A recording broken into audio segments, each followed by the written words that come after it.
నమస్తే, నేను మీ కుప్ప పద్మిని. ఇన్నాళ్ళు మీ సపోర్ట్ ని నాకు అందిస్తూ, మీ ప్రేమని నాకు అందిస్తున్న ప్రతి ఒక్కరికి కృతజ్ఞతలు.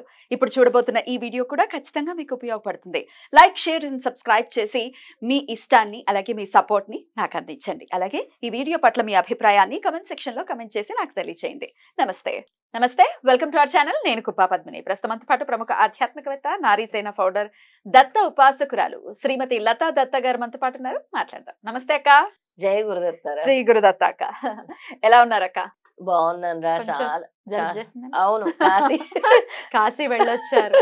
చాలా చాలా సంతోషం. చక్కగా శివరాత్రి నాడు, మహాశివరాత్రి నాడు విశ్వనాథుడి ఆలయంలో ఉండటం, జాగరణ ఆలయంలోనే చేయటం నిజంగా మీరు అదృష్టవంతుక. థ్యాంక్ యూ రా పద్మిని. నువ్వు ఏదైనా చక్కగా నిస్వార్థంగా ఖచ్చితంగా మనస్ఫూర్తిగా కూడా చెప్పేస్తాం. అంటే చాలా మంది చెప్పాలనుకున్నా చెప్పరు బయటకి. అందుకే అన్నా నిస్వార్థంగా అని చాలా తక్కువ ఉంటారు. ఈశ్వరుడికి దగ్గర అవటం అంటే అది ఎంత యోగ్యత ఉంటే, ఎంత స్వామి కృప ఉంటే అది జరుగుతుంది కదా. క్షేత్ర దర్శనాలు అంతా ఆషామాషి విషయం కాదు. ఆయన అనుజ్ఞ ఖచ్చితంగా ఉండాలి. అందున కాశీ అంటే విశ్వేశ్వరుడు అక్కడ ఉన్నాడు. ఆయనే కదా.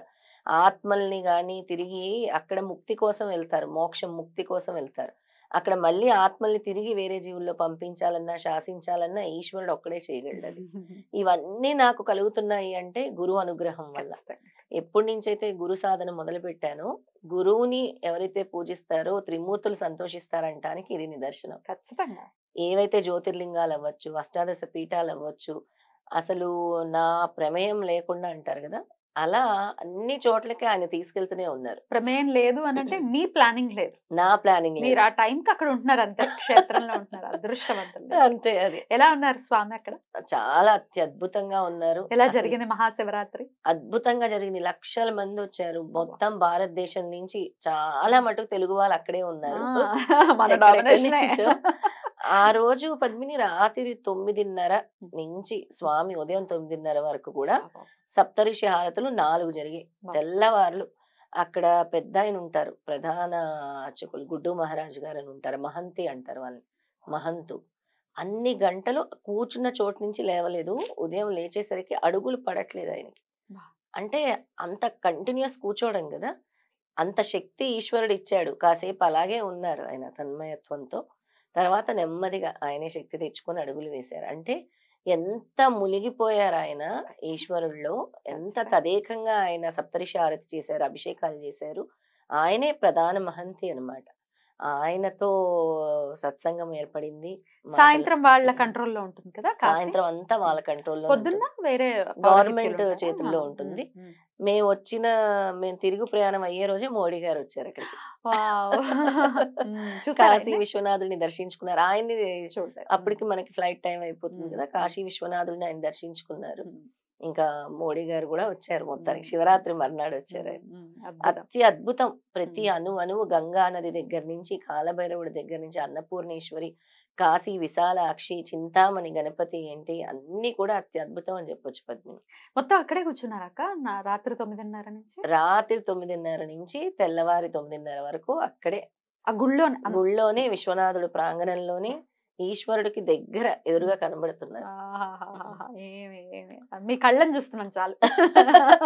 అలా కూర్చొని గురు చరిత్ర పారాయణం చేశాను.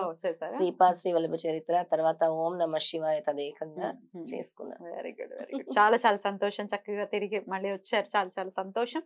ఎప్పటికీ ఈశ్వర కృప అలాగే మీ పట్ల ఉండాలని మనస్ఫూర్తిగా కోరుకుంటూ, మరి ఈ రోజు టాపిక్, రేపటి రోజు మంగళవారం 12వ తారీఖు భౌమ అశ్విని యోగం ఏర్పడుతోంది అని చదవటం జరిగింది. సో ఒక్కసారి భౌమ అశ్విని యోగ విశిష్టతని, అలాగే ఎట్లాంటి సందర్భాల్లో ఈ యోగవంతమైనటువంటి రోజును వినియోగించుకోవచ్చు ఒకసారి తెలియచేయండి అక్క. అక్క, రేపటి రోజు మరొక విశేషం ఉంది. రామకృష్ణ పరమహంస జన్మదినము మన వివేకానంద స్వామిని తీర్చిదిద్దింది. అంటే ఆయన గురువు గారైనటువంటి రామకృష్ణ పరమహంస అంటే తెలియని వాళ్ళు ఉండరు. గురువు, అందుకే గురువుకి సంబంధించి మనము సిద్ధమంగళ స్తోత్రం కూడా పఠించమని చెప్పాము. అలాగే ఓం మంగళం, ఓంకార మంగళం, గురు మంగళం, గురు పాద మంగళం అని గురువులందరినీ స్తుతించుకున్న ఈ 4 లైన్లో కూడా చాలా మంచిది. ఇలాంటి గురువులు ఉండటం వల్లే అలాంటి శిష్యుల్ని తయారు చేస్తారు. వివేకానంద స్వామి ఆయన లైఫ్ స్పాన్ తక్కువ అయినా కూడా ప్రపంచ దేశాలని ఆయన మాటలతో అంటే ఎంత ఇన్స్పైర్ చేశారంటే ఇప్పటికీ ఆ బీజాన్ని నాటారు ఆయన. ఎలాగంటే ప్రతి ఒక్కరిలో వివేకానంద అంటేనే ఇలాగా ఎంట్రుకలు రోమాలు రోమాలు నిక్కబొడుస్తాయి. అలాంటి వాళ్ళని తయారు చేసేది ఇలాంటి అద్భుతమైన గురువులు, రామకృష్ణ పరమహంస లాంటి గురువులు అని చెప్పొచ్చు. వాళ్ళందరికీ పాదాభివందనం. అలాంటి గురువులు సద్గురువులు ఎంతో మంది మన భారతదేశంలో జన్మించినందుకు మనం ఎంతో పుణ్యం చేసుకున్నాం. ఇంకా చాలా మంది ఉన్నారు సద్గురువులు. వాళ్ళందరినీ కూడా దూషించకుండా అలాంటి గురువుల్ని వెతుక్కుంటూ వాళ్ళకి కనబడాలని కోరుకుంటున్నాం. తప్పకుండా. రేపు చాలా చక్కటి శుభదినం అని చెప్పొచ్చు. తారీఖు 12 అలాగే మంగళవారము సర్వార్థి సిద్ధి యోగం వచ్చింది. అశ్విని భూమ యోగము కూడా వచ్చింది. అందరూ కూడా అంటే ఎవరికైతే మృత్యు భయాలు ఉంటాయో, ఇందాకే మనం ఆత్మల గురించి కూడా మనం మాట్లాడుకున్నాం. మృత్యు భయాలు లేదా చాలా మందికి చనిపోతానేమో అని ఒక భయం ఉంటుంది. ఇప్పుడు అసలు వయసుతో సంబంధం లేకుండా కూడా పిట్టల్లా రాలిపోతున్నారు. ఏమిటి అంటే అందరికి కూడా ఏదో ఒక సమస్య, హార్ట్ అటాక్ ప్రాబ్లం అంటారు. సూర్యకిరణ్ చనిపోయారు, ఇవాళే చూసాం. సూర్యకిరణ్ చనిపోయారు. 51 సంవత్సరాలు అతనికి, అంతే. 30 సంవత్సరాల వాళ్ళకి కూడా వస్తుంది, 40 సంవత్సరాల వాళ్ళకి కూడా వస్తుంది. వయసుతో సంబంధం లేదనమాట. ఇది ఆఫ్టర్ కోవిడ్ ఎఫెక్ట్ అని కూడా అనుకోవచ్చు. ఇలాంటి మృత్యు భయాలు అంటే ఏమవుతుందో ఈ కలియుగంలో, కలిపురుషుడు మాయ ఎలా ఉంటుందో, మళ్ళీ కోవిడ్ వస్తుందేమో, కోవిడ్ 4th వేవ్ ఉందేమో, 5th వేవ్ ఉందేమో, ఇలాంటి భయాలు చాలా మందిలో ఉండి పద్మిని పానిక్ అటాక్స్ అనేవి స్టార్ట్ అయ్యాయి. చాలా మంది భయం, ఇప్పుడు వాళ్ళకి ఏదైనా భయం, ఏం జరుగుతోంది లేదా మాకు ఏం జరగబోతుంది అనే భయాన్ని పెట్టేసుకున్నారు. చాలా మంది పిల్లలు కూడా అలా మారిపోయారు. అసలు ప్రాణ భయం అన్నిటికంటే ఉత్కృష్టమైనటువంటి భయం అది కదా. చాలా అసలు అలాంటి మృత్యు భయాల నుంచి బయటపడాలి అని అంటే రేపటి రోజు అందరూ కూడా అమ్మవారికి సంబంధించినటువంటి దేవి అధర్వణ శీర్ష అనేది తప్పకుండా పారాయణం చేసుకుంటే చాలా మంచిది. దాంతో పాటుగా మహామృత్యుంజయ మంత్రం కూడా చాలా మంచిది. అసలు మహామృత్యుంజయ మంత్రం కూడా నేను అక్కడ పఠించాను కాశీ విశ్వనాథుడి దగ్గర.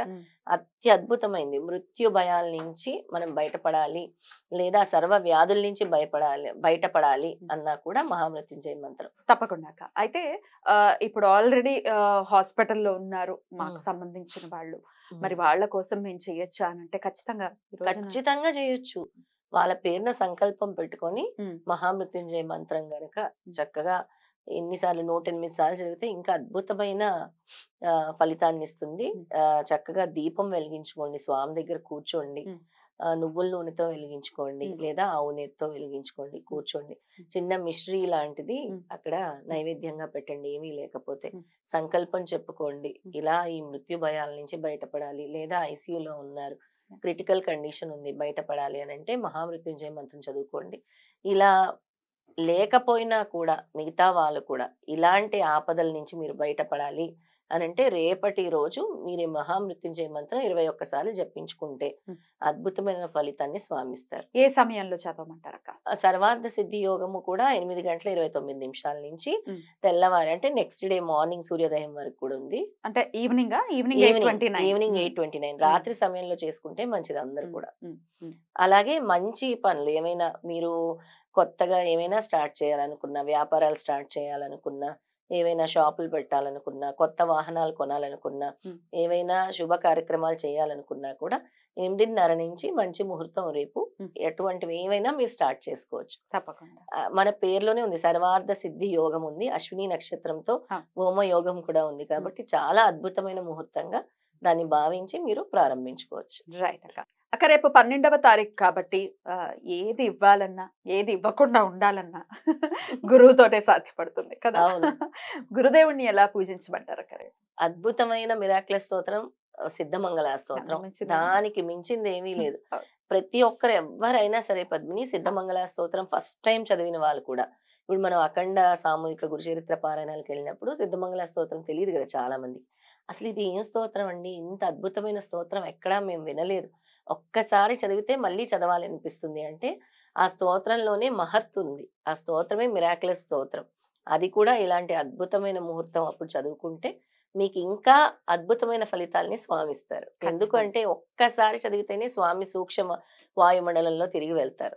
అలా మీరు 11 సార్లు రేపు సిద్ధమంగళ స్తోత్రం పారాయణం చేసుకుంటే గురు అనుగ్రహం ఉంటుంది. తారీఖు 12 అలాగే మంగళవారం కూడా వచ్చింది, యోగంతో కూడిన నక్షత్రాలు కూడా వచ్చాయి కాబట్టి తప్పకుండా సిద్ధమంగళ స్తోత్రం పారాయణం చేసుకుంటే మంచిది. తప్పకుండా అక్క, మన వాళ్ళందరూ కూడా ఇట్లాంటి యోగవంతమైనటువంటి రోజును ఖచ్చితంగా వినియోగించుకోవాలి. మృత్యు భయం అన్నిటికంటే అసలు అది లేకుండా, మృత్యు లేకుండా ఉండదు, కానీ అది వస్తోంది అన్న ఫీలింగ్ ఇంకా ఎట్లా, దాని నుంచి బయటపడటం ఎట్లా? అప్పటికి దేవుడు పెట్టాడు పాపం మరుపు అని, చాలా కావాలని తెచ్చుకుంటూ ఉంటాం. ఇప్పుడు కొన్ని కుటుంబాలను చూస్తే చాలా బాధ అనిపిస్తుంది మనకి. చిన్న వయసులో ఆ కుటుంబానికి అండగా ఉండాల్సిన వ్యక్తి పోతే ఆ కుటుంబం అల్లకల్లోలం అయిపోతుంది. పిల్లలకి దారి చూపించేది ఎవరు? చాలా మంది ఆడవాళ్ళు డిపెండెంట్ గా ఉంటారు మగవాళ్ళ మీద కూడా.